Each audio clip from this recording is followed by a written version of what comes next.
Hello दोस्तों, welcome back to my new video. दोस्तों मैं अरविंद, आप सभी लोग का स्वागत करता हूं आपके अपने यूट्यूब चैनल एवन ट्यूटोरियल पे। दोस्तों जैसा कि हम लोग जिस सीरीज के अकॉर्डिंग चल रहे हैं, जिसमें कि हम लोग नेमिंग रिएक्शन एंड रीएजेंट्स की बात कर रहे हैं, यानी कि आज ये हमारा फोर्थ लेक्चर होने वाला है, जिसके अंदर कि हम लोग नेमिंग रिएक्शन और रीएजेंट्स की बात कर रहे हैं। अभी इसके अलावा और भी रिएक्शंस आपको कंटिन्यू मिलते रहेंगे। उसके लिए आप चैनल को सब्सक्राइब कर दीजिएगा और बेल आइकन को प्रेस कर दीजिएगा, जिससे कि आने वाले वीडियो का नोटिफिकेशन आपको मिलता रहे। और यदि वीडियो पसंद आ रहा हो तो वीडियो को लाइक भी कर दीजिएगा। दोस्तों आज के रिएक्शंस के अंदर, यानी आज के इस लेक्चर्स के अंदर हम लोग बात करने वाले हैं 2 या 3 नेमिंग रिएक्शन, ठीक है, जिसे हम लोग specially Reimer Tiemann reagents, Kolbe reaction and Rosenmund reaction. अब बात ये आती है कि सर ये क्या 3 ही बात करेंगे? नहीं, इसके अलावा और भी हैं, लेकिन वो रीएजेंट्स हैं, ठीक है, रिएक्शन नहीं है, रीएजेंट्स हैं। जैसे कि आपके पास एक है फिलिंग रिजेंट, ठीक है, फिलिंग रिजेंट ये क्या होता है। उसके बाद फिलिंग रिजेंट के अलावा और भी 2-3 रिजेंट्स हैं, आप देख लीजिएगा वीडियो में, वो कंटिन्यू आपको दिख जाएंगे, ठीक है। तो आइए शुरू करते हैं राइमंड टीमन रिएक्शन से। और राइमंड टीमन रिएक्शन बहुत ही इंपॉर्टेंट है आपके सिलेबस के अकॉर्डिंग, ठीक है। तो आपको ये बात याद रहनी चाहिए कि इंपॉर्टेंट है, तो भाई तैयारी भी अच्छी हो जानी। आइए दोस्तों शुरू करते हैं आज का ये लेक्चर, जिसमें कि हम लोग फर्स्ट टॉपिक बात करेंगे राइमंड टीमन रिएक्शन। तो राइमंड टीमन रिएक्शन आप देख सकते हो कि राइमंड टीमन रिएक्शन जो है on treating phenol with chloroform, यानी कि ये फिनॉल है और इस फिनॉल को हम ट्रीट करेंगे विथ क्लोरोफॉर्म, यानी क्लोरोफॉर्म यानी CH3Cl, CHCl3 क्लोरोफॉर्म इसे कहते हैं, या ट्राइक्लोरोमेथेन भी इसे कहते हैं, ठीक है, ट्राइक्लोरोफॉर्म मिथेन, या फिर आप इसे निश्चेतक के रूप में भी जानते हो, ठीक है। इसको जब हम फिनॉल के साथ रिएक्ट कराएंगे, presence of sodium hydroxide, in the presence of sodium hydroxide, आपके स्क्रीन पे दिख रहा होगा, on treating phenol with chloroform in the presence of sodium hydroxide comma ACHO group, यानी कि aldehyde group is introduced at ortho position. तो उस condition में इसके आल्थो पोजीशन पर एल्डिहाइड ग्रुप इंट्रोड्यूस होता है, यानी उत्पन्न होता है, ठीक है। Then position of benzene ring resulting salicylaldehyde, तो उसे हम क्या कहते हैं? सैलिसल्डिहाइड कहते हैं, यानी कि जो हमें मिला उसे सैलिसल्डिहाइड कहते हैं। और इस रिएक्शन को क्या कहते हैं? राइमंड टीमन रिएक्शन कहते हैं। तो उससे पहले हम ये समझा दें आप लोग को कि यदि कोई बेंजीन रिंग है तो बेंजीन रिंग में आल्थो, मेटा और पैरा पोजीशन क्या होता है। वैसे आप लोग जानते ही होंगे, लेकिन एक बार बताने का प्रयास करते हैं। सॉरी, बहुत ही गंदा बन गया, ठीक है, तो फिर से बनाते हैं इसको। दोस्तों यहाँ पे आप देख सकते हो कि यदि बेंजीन रिंग है तो बेंजीन रिंग के अंदर, बेंजीन रिंग के ऊपर हम लोग बनाने का प्रयास करते हैं। बेंजीन रिंग, ये बेंजीन रिंग है, ठीक है, जिसके 6 कॉर्नर होते हैं और 3 ट्रिपल बॉन्ड्स होते हैं। तो उस कंडीशन में यदि इस पॉइंट से शुरू करें तो इस पोजीशन को आल्थो पोजीशन कहते हैं, इसे मेटा कहते हैं, इसे पैरा कहते हैं, वापस इसे मेटा कहते हैं और इसे आल्थो पोजीशन कहते हैं, आल्थो, और ये पैरा होता है, ठीक है। आल्थो मेटा पैरा, मेटा आल्थो पैरा, ये आपको समझ में आ गया होगा। तो आपको राइमंड टीमन रिएक्शन के अंदर ये कहा जा रहा है कि यदि आप फिनॉल को क्लोरोफॉर्म के साथ presence of sodium hydroxide react कराते हो तो उस कंडीशन में एल्डिहाइड ग्रुप प्रोड्यूस होता है on the position of benzene on ortho position, ठीक है। तो उस कंडीशन में सैलिसल्डिहाइड का फॉर्मेशन होता है, यानी सीधे सीधे आप समझो कि राइमंड टीमन रिएक्शन की सहायता से हम सैलिसल्डिहाइड का फॉर्मेशन करने का प्रयास करते हैं। और आपको एक चीज बता दिया जाए कि फिनॉल से सैलिसल्डिहाइड बनाने का एक बहुत ही अच्छा रिएक्शन है, बहुत ही सुविधाजनक है। और आप यदि प्रीवियस ईयर पेपर उठा के देखोगे तो maximum and most of time आपसे क्वेश्चन पूछा गया है कि राइमंड टीमन रिएक्शन क्या होता है, या इसको दूसरे को तरीके से पूछा गया है कि फिनॉल से आप सैलिसल्डिहाइड कैसे बना सकते हैं, या इसी क्वेश्चन को दूसरे तरीके से पूछा गया कि बेंजीन से आप सैलिसल्डिहाइड कैसे बना सकते हैं, या इसको कहिए बेंजीन कहो, सबसे बेस्ट ऑप्शन है, ठीक है। बेंजीन से कैसे सैलिसल्डिहाइड बना सकते हैं या फिनॉल से कैसे बना सकते हैं। तो आपको यह पता होना चाहिए कि यदि बेंजीन है तो बेंजीन से आप फिनॉल कैसे बनाओगे, फिर फिनॉल से सैलिसल्डिहाइड कैसे बनाओगे। तो अभी फिलहाल के लिए राइमंड टीमन रिएक्शन के अंदर हम फिनॉल से सैलिसल्डिहाइड बनाने का प्रोसेस बता रहे हैं। यदि आपको इतना समझ में आ जाए तो वीडियो को लाइक कर दीजिएगा। और यदि आपको फिनॉल से भी सल्फरडिहाइड बेंजीन से फिनॉल बनाने का प्रोसेसर भी जानना है, तो यदि वो ना मिल पाए तो कमेंट करके बताइएगा, हम जरूर उस पर वीडियो बनाने का प्रयास करेंगे। यानी कि राइमन-टीमन रिएक्शन की सहायता से हम करते क्या है, फिनॉल को फिनॉल से सल्फरडिहाइड बनाने का प्रयास करते हैं। उस कंडीशन में फिनॉल को जब क्लोरोफॉर्म के साथ presence of sodium hydroxide react कराते हैं तो उस कंडीशन में फिनॉल पर ऑर्थो पोजीशन पे एल्डिहाइड ग्रुप इंट्रोड्यूस हो जाता है, जिसे हम सल्फरडिहाइड के नाम से जानते हैं। आई होप आपको बात समझ में आ गई होगी। अगली बात हम लोग करेंगे कोल्बे रिएक्शन के अंदर। कोल्बे रिएक्शन क्या होता है, आइए देखते हैं। कोल्बे रिएक्शन की बात यदि हम लोग करें तो कोल्बे रिएक्शन बहुत ही इंपॉर्टेंट रिएक्शन है, क्योंकि ये भी देखो भाई, आप एक बात याद रखना कि ऐसा नहीं है कि सर आप सभी को तो इंपॉर्टेंट ही कह रहे हो, मतलब कोई क्या सभी आते हैं क्या, नहीं, ऐसा नहीं है कि सभी नहीं आते हैं। कौन से पेपर में कौन आएगा इसका कोई गारंटी नहीं, लेकिन ये बात ये समझो कि आप प्रीवियस ईयर पेपर उठा के देखोगे तो, और आपको पता है यूपी बोर्ड का जो पैटर्न है वो प्रीवियस पैटर्न को फॉलो करते हैं हम लोग, ठीक है। तो उस कंडीशन में प्रीवियस ईयर पेपर में बहुत सारे टाइम्स बार ये पूछा गया है, तो इतने टाइम्स बार पूछा गया है कि देख के लगता है कि अब ये तो आएगा ही आएगा, ठीक है। तो कोल्बे रिएक्शन, कोल्बे रिएक्शन के अंदर यदि हम लोग बात करें तो कोल्बे रिएक्शन के अंदर आप देख सकते हो, पहले डिफिनेशन हम पढ़ के सुना देते हैं कि क्या लिखा हुआ है। तो कोल्बे रिएक्शन के अंदर phenol with sodium hydroxide give sodium phenoxide ion which with carbon dioxide in acidic medium result hydroxybenzoic acid salicylic acid, ठीक है। हाइड्रोबेंजोइक एसिड या salicylic acid, this is known and Kolbe reaction, यानी salicylic acid, ठीक है। यानी यहां पर भी हम लोग क्या बना रहे हैं, सैलिसिलिक एसिड बना रहे हैं, और वहां पे अभी इसके पहले राइमन-टीमन अभिक्रिया के द्वारा क्या बनाया था, सल्फरडिहाइड बनाया था, ठीक है। अब सल्फरडिहाइड एंड सैलिसिलिक एसिड, तो यहां पर हम लोग क्या करने वाले हैं, कोल्बे रिएक्शन के अंदर फिनॉल के साथ हम लोग सोडियम हाइड्रोक्साइड को रिएक्ट करने वाले हैं, जहां पर हमें मिलेगा क्या, तो यहां पर हमें आपको पता है कि अभी हमने पढ़ के बताया कि बेंजीन सॉरी फिनॉल को जब आप सोडियम हाइड्रोक्साइड के साथ रिएक्ट कराओगे तो सोडियम फिनॉक्साइड प्राप्त होगा, यानी इसे हम क्या कहते हैं, सोडियम फिनॉक्साइड कहते हैं, कि इस वाले कंपाउंड को हम क्या कहते हैं, सोडियम फिनॉक्साइड, ठीक है, सोडियम फिनॉक्साइड कहते हैं। और सोडियम फिनॉक्साइड को यदि आप carbon dioxide in acidic medium, ठीक है, इन एसिडिक मीडियम रिएक्ट कराते हो तो उस कंडीशन में ये जो फिनॉक्साइड है, सोडियम फिनॉक्साइड, ये सैलिसिलिक एसिड में या 2 हाइड्रोक्सी बेंजोइक एसिड में कन्वर्ट हो जाता है। तो इस रिएक्शन को हम क्या कहते हैं, कोल्बे रिएक्शन कहते हैं। यानी कोल्बे रिएक्शन की सहायता से हम लोग फिनॉल को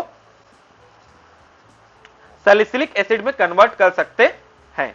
आई होप आपको इतनी बातें समझ में आ गई होगी। यदि इतनी बातें समझ में आ गई तो चलिए आगे चलते हैं। रोजेनमुंड रिएक्शन अगले लेक्चर्स के अंदर बात करेंगे। तो आज के दोस्तों, तो आइए अब देखते हैं इसके आगे अगला रिएक्शन, जिसे हम लोग टॉलन एजेंट्स के नाम से जानते हैं या टॉलन टेस्ट के नाम से जानते हैं। बहुत ही इंपॉर्टेंट है, कभी कभी आपके एग्जाम में ये सीधे सीधे पूछा जाता है कि टॉलन एजेंट क्या होता है, ठीक है, टॉलन एजेंट क्या होता है या फिर टॉलन अभिकर्मक किसे कहते हैं, ठीक है। तो आइए दोस्तों इसको समझते हैं। उससे पहले ये समझते हैं कि डिफिनेशन क्या है इसकी। तो जैसा कि आप देख सकते हो स्क्रीन पे, डिफिनेशन बहुत ही अच्छे से लिखी हुई है कि on warming an aldehyde with freshly prepared ammoniacal silver nitrate solution, Tollens agent, ठीक है। मतलब क्या है कि on warming an aldehyde with freshly prepared ammoniacal silver nitrate solution, a bright silver mirror is produced due to the formation of silver metal. The aldehyde are oxidized to corresponding carboxylate ion. The reaction occurs in alkaline medium.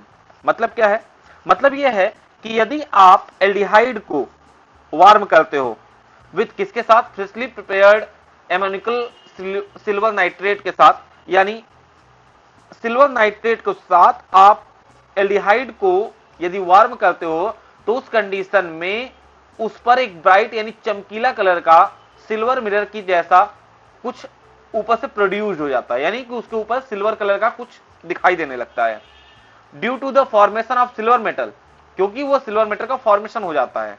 The aldehyde are oxidized to corresponding carboxylate ion, और वो उसका reason क्या है, क्योंकि वो carboxylate ion जो है वह ऑक्सीडाइज हो जाता है, ठीक है, जिसके कारण कि वो सिल्वर कलर उस पर दिखाई देता है। This reaction occurs in alkaline medium, और ये पूरा का पूरा रिएक्शन जो होता है वो एल्कलाइन मीडियम में होता है। अल्कलाइन मीडियम आप सीधा सीधा कह सकते हो अल्कलाइन मीडियम, कहने का मतलब ये है कि क्षारीय माध्यम कह सकते हो अपने समझने के लिए, ठीक है। This reaction occur in alkaline medium, ठीक है। मतलब क्या है कि यदि आप एल्डिहाइड को, जैसा कि आपको रिएक्शन के अंदर दिख रहा होगा कि यदि आप एल्डिहाइड को AgNO3 के साथ freshly prepared ammoniacal silver nitrate के साथ यदि आप रिएक्ट कराते हो तो उस कंडीशन में हमें जो प्राप्त होता है वह सिल्वर, मतलब कि सीधे सीधे समझो कि ब्राइट सिल्वर कलर का मिरर फाइंड आउट होता है। यानी जो सोल्यूशन आपके पास होगा उस सोल्यूशन के ऊपर ही पूरा का पूरा सिल्वर कलर का, यानी जैसा चांदी चमकता है उस तरीके का एक लेयर बन जाती है, ठीक है। वह किसका होता है? तो वह एल्डिहाइड जो होता है वो ऑक्सीडाइज हो जाता है करस्पॉन्डिंग ऑक्सीलेट आयन, ठीक है, सॉरी कार्बोक्सिलेट आयन।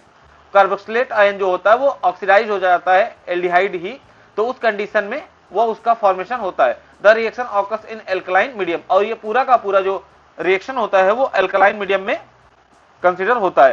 तो आप इस तरीके से इसको समझ सकते हो कि आप इसको यदि लिखना चाहो तो सर क्या लिख सकते हैं, एकदम शुद्ध हिंदी में लिखना चाहें तो हम क्या लिख सकते हैं, तो आप इतना लिख सकते हो कि जब आप एल्डिहाइड को फ्रेशली प्रिपेयर्ड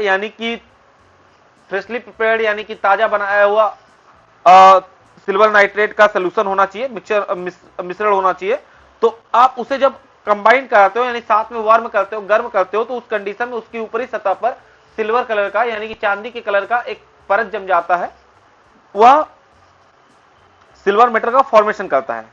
वह क्यों होता है? क्योंकि जो एल्डिहाइड होता है वह ऑक्सीडाइज हो जाता है करस्पॉन्डिंग, मतलब कि वह सिल्वर, जो सिल्वर मेटल का ऑप्टेंड होता है, सिल्वर मेटल ऑप्टेंड होता है, वह करस्पॉन्डिंग जो होता है वो ऑक्सीडाइज हो जाता है।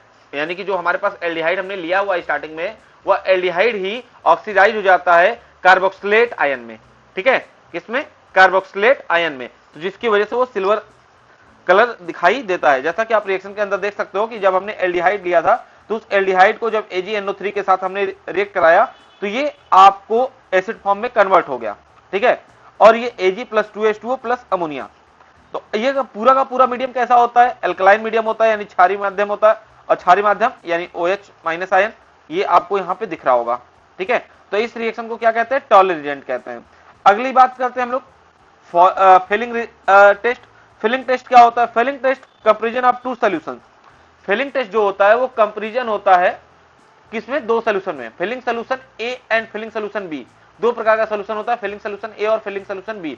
Filling solution A is a aqueous copper sulphate and Fehling solution B alkaline sodium potassium tartrate, ठीक है।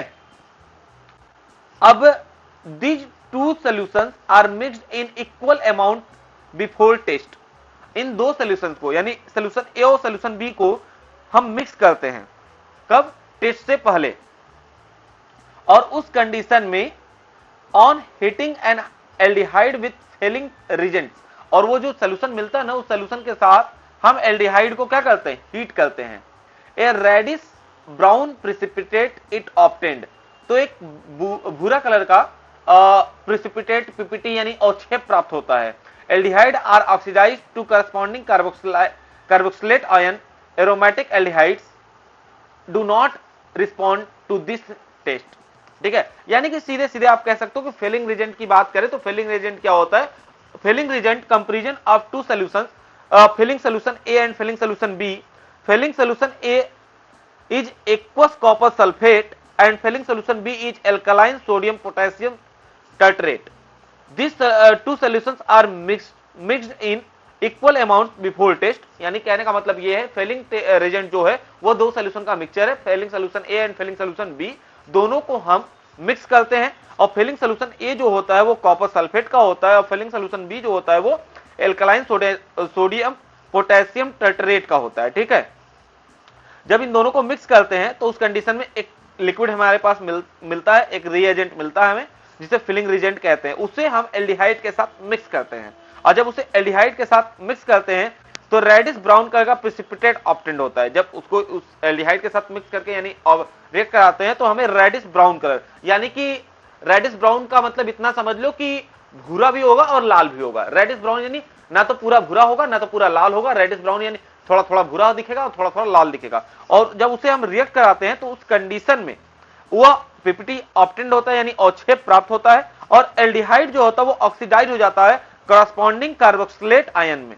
ठीक है, कार्बोक्सिलेट आयन में वह ऑक्सीडाइज हो जाता है। जैसा कि यहां पे रिएक्शन में आप देख सकते हो कि ये एल्डिहाइड है, और इसके पहले जो आपने कॉपर सल्फेट का सोल्यूशन लिया था और एल्कलाइन सोडियम पोटेशियम टार्ट्रेट का लिया था, तो उस कंडीशन में हमें कॉपर डबल प्लस मिला और ये पूरा एल्कलाइन मीडियम था जिसकी वजह से OH माइनस आयन मिला, जिसको हमने रिएक्ट कराया। रिएक्ट कराने के बाद हमें क्या मिल गया, ये आपका RCOO माइनस आयन, जिसे हम क्या कहते हैं, ये हमारा जो है वो ऑक्सिलेट आयन है। ठीक है, ऑक्सिलेट आयन है, ऑक्जेलिक एसिड होता। ठीक है, लेकिन यहाँ पे क्या है, ये ऑक्जिलेट आयन, क्योंकि H गायब है वहां से उसकी जगह माइनस आयन है, तो वो ऑक्जिलेट आयन है। तो इसे हम क्या कहते हैं, फेलिंग टेस्ट कहते हैं या फेलिंग रिएजेंट कहते हैं। फेलिंग रिएजेंट कहो या फेलिंग टेस्ट कहो।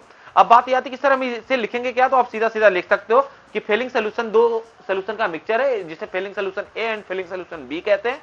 फेलिंग सोल्यूशन जो ए होता है वो कॉपर सल्फेट होता है, फेलिंग सोल्यूशन बी जो होता है वो एल्कलाइन सोडियम पोटेशियम टर्टरेट होता है। जब इन दोनों को मिलाते हैं तो इन दोनों को मिलाने के बाद एक नया सोल्यूशन हमें फाइंड आउट होता है। इस नए सोल्यूशन को जब एल्डिहाइड के साथ हम रिएक्ट कराते हैं तो हमें रेडिश ब्राउन कलर का एक प्रेसिपिटेट मिलता है। रेडिश ब्राउन यानी ना तो पूरा लाल ना तो पूरा भूरा, यानी कि लाल और भूरे रंग का मिक्सचर प्राप्त होता है, और वो पीपीटी के फॉर्म में होता है यानी O6 के रूप में होता है।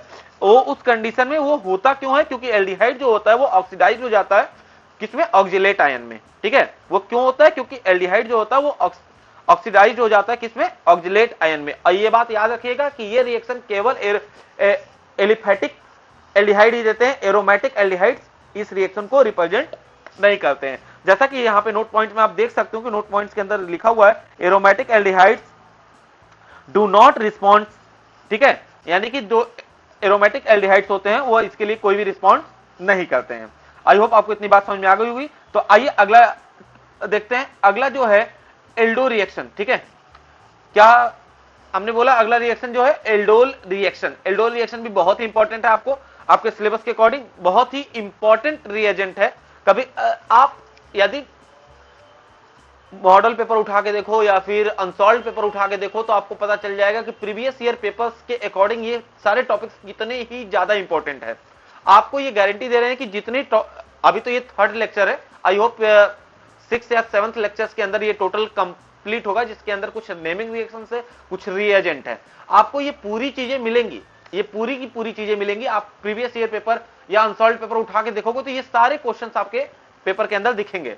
और अभी तक चैनल को सब्सक्राइब नहीं किया तो सब्सक्राइब कर लो, और वीडियो को लाइक नहीं किया तो लाइक कर दो, और बेल आइकन दबाना ना भूलो, जिससे कि आगे आने वाले वीडियो का नोटिफिकेशन मिलता रहे। और याद रहे कि इसी तरीके के वीडियो को मैं लगातार लेके आता रहूंगा, जिससे कि आपके एग्जाम्स की प्रिपरेशन बहुत ही अच्छी हो पाए। यानी कि लास्ट तक यदि आप वीडियो को फॉलो करोगे तो लास्ट तक वो सारे क्वेश्चंस जो इंपॉर्टेंट क्वेश्चन है केमिस्ट्री के ऑर्गेनिक पोर्शंस वाले, ठीक है, अभी हम फिजिकल्स के अंदर के क्वेश्चंस भी लेके आएंगे इंपॉर्टेंट जो कि चैप्टर वाइज पोर्शंस, जिसके अंदर की ये केमिस्ट्री के अंदर फर्स्ट चैप्टर सॉलिड स्टेट लेके आते हैं, तो उसके अंदर कौन सा टॉपिक इंपॉर्टेंट है सर, किस तरीके से उस पर हम बात कर सकते हैं, तो वो सारी चीजें हम लेके आएंगे। लेकिन उससे पहले हम ऑर्गेनिक वाले पोर्शंस को कंप्लीट करेंगे। लगभग नियर अबाउट 22 या 23 तारीख तक ये सारे लेक्चर्स आपके पास होंगे। उसके बाद फिर हम चैप्टर वाइज बात करना स्टार्ट कर देंगे, क्योंकि इसका एग्जाम भी आपको 9 अप्रैल को देना है, तो हमारे पास टाइम भी है। हम लोग थोड़ा थोड़ा करके बहुत ही आराम से प्रिपेयर करेंगे। तो आइए देखते हैं अगला रिएक्शन, एल्डोल रिएक्शन। ठीक है, एल्डोल रिएक्शन की बात करें तो एल्डोल रिएक्शन क्या कहता है, आप ध्यान से पढ़ लो। Aldehydes and ketones having at least 1 alpha hydrogen undergo a reaction in the presence of dilute alkali as catalyst to form beta hydroxy aldehydes, इसे एल्डोल कहते हैं, और बीटा हाइड्रोक्सी कीटोन्स इसे कीटोल कहते हैं। यानी कि एल्डिहाइड का बनेगा तो एल्डोल कहेंगे, और कीटोन का बनेगा तो इसे कीटोल कहेंगे। आप यहां पे देख सकते हो ध्यान से कि बहुत आसानी से लिखा हुआ है beta hydroxy aldehyde aldol and beta hydroxy ketones ketol, ठीक है, रिस्पेक्टिवली। ठीक है, यानी कि सिंपल सी बात समझो, aldehyde and ketones having at least 1 alpha hydrogen. अब अल्फा हाइड्रोजन क्या होता है उसके लिए अभी बात करेंगे, पहले आप समझ लो कि यानी कि एल्डोल रिएक्शन होने के लिए जो भी कंपाउंड ले लो, चाहे एल्डिहाइड ले लो चाहे कीटोन ले लो, दोनों के पास क्या होना चाहिए, अल्फा हाइड्रोजन होना चाहिए। यदि अल्फा हाइड्रोजन होगा तो उस कंडीशन में ये रिएक्शन पॉसिबल है, अदरवाइज पॉसिबल नहीं है, ठीक है। और यदि अल्फा हाइड्रोजन होगा तो उस कंडीशन में यह जो एल्डिहाइड होगा वह बीटा हाइड्रोक्सी एल्डिहाइड यानी एल्डोल का फॉर्मेशन करेगा, और यदि कीटोन होगा तो वह बीटा हाइड्रोक्सी कीटोन यानी कीटोल का फॉर्मेशन करेगा। This is known as aldol reaction. This reaction is this is known as aldol reaction, ठीक है, जैसा कि आप देख सकते हो। And the name aldol is derived from the names of two functional groups, aldehyde and alcohol present in the products, ठीक है। जैसा कि आपको पता है कि ये जो एल्डोल है वो दो फंक्शनल ग्रुप से मिलकर बना हुआ है, एक एल्डिहाइड और एक एल्कोहल। तो यानी कंफर्म है कि जो प्रोडक्ट के अंदर हमारे पास कंपाउंड आएगा वो कंफर्म है कि एल्कोहल और एल्डिहाइड दोनों के फॉर्म में आने वाला है। तो उससे पहले हम लोग बात ये कर लेते हैं कि सबसे पहले आप ये बताओ कि अल्फा हाइड्रोजन क्या होता है। तो देखो भाई, आप सिंपल सी बात समझो कि आपके पास बहुत सारे इलेक्ट्रोनेगेटिव ग्रुप्स हैं, ठीक है। इलेक्ट्रोनेगेटिव ग्रुप्स क्या है? इलेक्ट्रोनेगेटिव ग्रुप्स की बात करेंगे उससे पहले आप ये समझ लो कि इलेक्ट्रोनेगेटिव ग्रुप्स यानी कि हम मीना की बात कर रहे हैं, ठीक है। मीना मोस्ट इलेक्ट्रोनेगेटिव एटम, ठीक है। मोस्ट इलेक्ट्रोनेगेटिव एटम का मतलब क्या है? Aldehyde C double bond O single bond H single bond, ठीक है। यानी कि ये मीना क्या है समझो ध्यान से। तो मोस्ट इलेक्ट्रोनेगेटिव एटम, मीना का फुल फॉर्म है मोस्ट इलेक्ट्रोनेगेटिव एटम। ये मोस्ट इलेक्ट्रोनेगेटिव एटम कौन कौन से होते हैं? तो हमारे पीरियोडिक टेबल के अकॉर्डिंग यदि हम लोग बात करें तो फ्लोरीन, ठीक है, oxygen, nitrogen, chlorine, bromine, iodine और कार्बन एंड सल्फर। इतने से आपका काम हो जाना है, तो हम इतने की ही बात करेंगे। अब रही बात कि सर याद कैसे करेंगे, तो देखो भाई आप ध्यान से देखो, ये FON क्या लिखा हुआ है? फोन, ठीक है। यानी सबसे ज्यादा इलेक्ट्रोनेगेटिव होता है फ्लोरीन, उससे कम होता है ऑक्सीजन और उससे कम होता है नाइट्रोजन इन तीनों के अंदर, और उनसे कम होता है क्लोरीन, उनसे कम ब्रोमीन, उनसे कम आयोडीन, उनसे कम कार्बन, उससे कम सल्फर। ये सीरीज है, ठीक है। तो इस सीरीज को आपको याद रखना है फोनकल ब्रिक्स के नाम से, शॉर्ट फॉर्म में इसको याद कर लो, फोनकल ब्रिक्स, यानी फोन कल Cl को कल, ब्रिक्स BRICS ब्रिक्स, ये आप पढ़ सकते हो, ठीक है। तो यानी कि ये जब कोई कार्बन यानी एल्डिहाइड ग्रुप का ये कार्बन जिस इलेक्ट्रोनेगेटिव ग्रुप से अटैच्ड है उससे अटैच्ड कार्बन से यदि कोई हाइड्रोजन अटैच्ड है तो इसे हम कहते हैं अल्फा हाइड्रोजन। यानी इस पोजीशन को हम अल्फा पोजीशन कहते हैं। अल्फा कार्बन से अटैच्ड कोई हाइड्रोजन होगा तो उसे हम अल्फा हाइड्रोजन कहते हैं। आई होप आपको बात समझ में आ गई होगी अल्फा हाइड्रोजन की, ठीक है। अल्फा हाइड्रोजन की बात आपको यदि समझ में आ गई तो यह बात याद रखना कि अल्फा हाइड्रोजन का मतलब यह है कि जो भी फंक्शनल ग्रुप है उस फंक्शनल ग्रुप में डायरेक्ट अटैच मीना ग्रुप है, उस मीना ग्रुप से अटैच कोई कार्बन है तो उससे जो डायरेक्टली अटैच कार्बन होगा उस कार्बन से यदि कोई हाइड्रोजन अटैच है तो उस हाइड्रोजन को ही क्या कहते हैं? अल्फा हाइड्रोजन कहते हैं। यदि आपको नहीं समझ में आ रहा है तो आप थोड़ा ध्यान से देख लो, आपको हम समझाने का प्रयास करते हैं कि जैसे मान लो ये कोई ग्रुप है, ठीक है, ये कोई ग्रुप है, ये कोई ग्रुप है, ठीक है। आप इसको ध्यान से देखो, आपको यहां पे समझ में आएगा कि यदि ये कोई ग्रुप है एल्डिहाइड का, ठीक है, ये होगा। अब ये एल्डिहाइड का ये ग्रुप है तो ये कार्बन हुआ ये वाला, ठीक है, और ये कार्बन अटैच्ड है, ये मीना ग्रुप है O, ऑक्सीजन मीना ग्रुप में आता है ना, फोनकल ब्रिक्स, तो ये ऑक्सीजन मीना ग्रुप में है, ये carbon directly attach double bond से। अब इससे अटैच जो भी कार्बन होगा यदि उस कार्बन से हाइड्रोजन अटैच होगा तो इस हाइड्रोजन को अल्फा हाइड्रोजन कहेंगे और इस कार्बन को अल्फा कार्बन कहेंगे। आई होप आपको ये बात समझ में आ गई होगी, ठीक है। तो चलिए भाई यहां पे आप समझ लो ध्यान से कि एल्डोल रिएक्शन जो होता है, एल्डोल रिएक्शन के लिए आपको कंपल्सरी मस्ट है कि आपके पास अल्फा हाइड्रोजन होना चाहिए, और अल्फा हाइड्रोजन होगा तभी ये रिएक्शन होगी। एल्डोल रिएक्शन के अंदर क्या करते हैं हम लोग? एल्डिहाइड या कीटोन दो ग्रुप्स होते हैं जो रिएक्शन करते हैं, और एल्डिहाइड की रिएक्शन जो होती है वो अल्फा हाइड्रोक्सी एल्डिहाइड्स के नाम से या एल्डोल के नाम से जाना जाता है, और कीटोन्स की बात जो होती है वो बीटा हाइड्रोक्सी कीटोन्स के नाम से जाना जाता है। और इसके अंदर this is known aldol reaction. और आपको बता दिया जाए कि ये एल्डोल जो होता है वो दो चीजों से बना है, एल्डिहाइड और एल्कोहल। तो इसका मतलब ये है कि हमारे पास जो कंपाउंड होगा उसके अंदर एल्डिहाइड और कीटोन दोनों ग्रुप्स देखने को मिलेंगे, ठीक है। आई होप आपको बात समझ में आ गई होगी। तो आओ देख लो भाई, और रिएक्शन के अंदर एग्जांपल देखो, एग्जांपल देख रहे होगे तो पहला एग्जांपल आपको यहां पे दिख रहा होगा कि यहां पर CH3CHO लिखा हुआ है, ठीक है, CH3CHO, यानी इसे क्या कहते हैं, एथेनॉल कहते हैं, ठीक है, सॉरी एथेनॉल कहते हैं।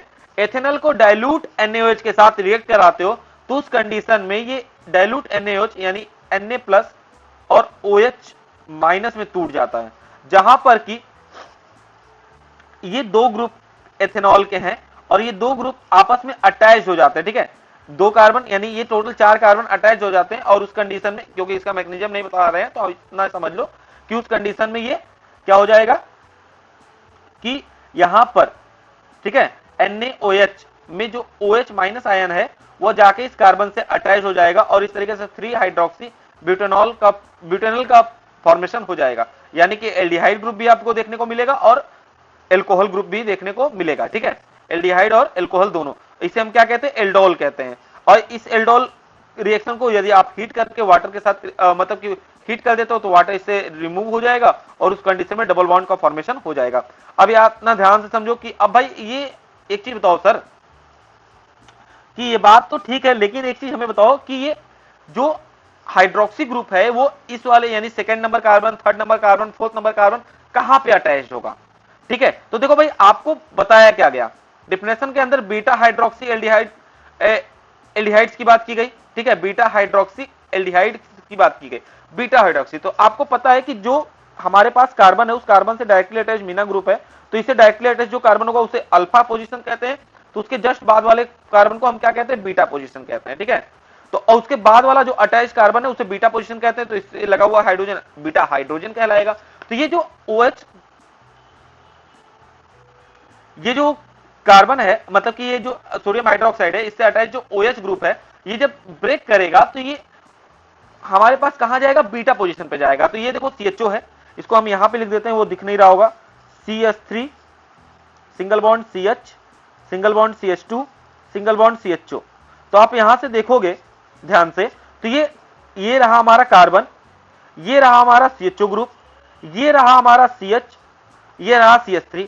तो ये कार्बन से डायरेक्ट अटैच होगा यहां पर O, और इससे अटैच होगा फर्स्ट कार्बन, और ये फर्स्ट कार्बन को अल्फा पोजीशन कहेंगे, और ये रहा हमारा सेकंड कार्बन जिसे हम बीटा पोजीशन के नाम से जानेंगे। तो इस कंडीशन में यानी एल्कोहल यानी OH समूह जो होगा वो यहां पे आके अटैच हो जाएगा। आपको आई होप ये बात समझ में आ गई होगी। आप ये रिएक्शन यदि कीटोन्स के अंदर देखो तो आपको बहुत अच्छे समझ में आएगा, क्योंकि यहां पे आपको दिख रहा है, ठीक है, ये हमारा फर्स्ट कार्बन रहा, ये अल्फा पोजीशन रहा, और ये रहा हमारा बीटा पोजीशन जहां से OH समूह अटैच है, ठीक है। आई होप आपको समझ में आ रही होगी। यानी एल्डो रिएक्शन की बात करें तो एल्डो रिएक्शन के अंदर आपको कीटोन और एल्डिहाइड के रिएक्शंस की बात करते हैं, जहां पर कि एल्डिहाइड और कीटोन्स में बीटा पोजीशन पर एल्कोहल का फॉर्मेशन होता है, यानी कि एल्डिहाइड है तो उसमें अल्फा हाइड्रोजन होना चाहिए, अल्फा हाइड्रोजन होंगे तभी ये रिएक्शन देते हैं। और उसी कंडीशन ये है कि अल्फा हाइड्रोजन मस्ट है, कंपल्सरी है, यानी कंपाउंड के अंदर एल्डोल रिएक्शन होने के लिए alpha carbon sorry alpha hydrogen होने चाहिए। और दूसरी कंडीशन इसके अंदर मिलते क्या है, तो बीटा हाइड्रोक्सी एल्डिहाइड मिलते हैं और बीटा हाइड्रोक्सी कीटोन्स मिलते हैं, जिसे हम बीटा हाइड्रोक्सी एल्डिहाइड को एडोल्स के नाम से जानते हैं और बीटा हाइड्रोक्सी कीटोन्स को कीटोल्स के नाम से जानते हैं, ठीक है। तो यहां पे आपको रिएक्शन दिख गए होंगे, आप रिएक्शन समझ गए होंगे। यदि नहीं समझ में आया तो कमेंट करके जरूर बताना, आपको फिर से ये वीडियो फिर से ये समझाने का प्रयास करेंगे, ठीक है। आई होप ये दोनों बातें समझ में आ गई होंगी। आप इतना याद रखना कि ये रिएक्शन बहुत ही इंपॉर्टेंट है, क्योंकि सीधे सीधे पूछा जाता है एल्डोल अभिक्रिया क्या होती है, ठीक है। तो एल्डोल अभिक्रिया में हम लोग एल्डिहाइड और कीटोन का हाइड्रोक्सी समूह यूज बनाते हैं, जिसके लिए कंपलसरी है कि आपके पास अल्फा हाइड्रोजन होना चाहिए, ठीक है।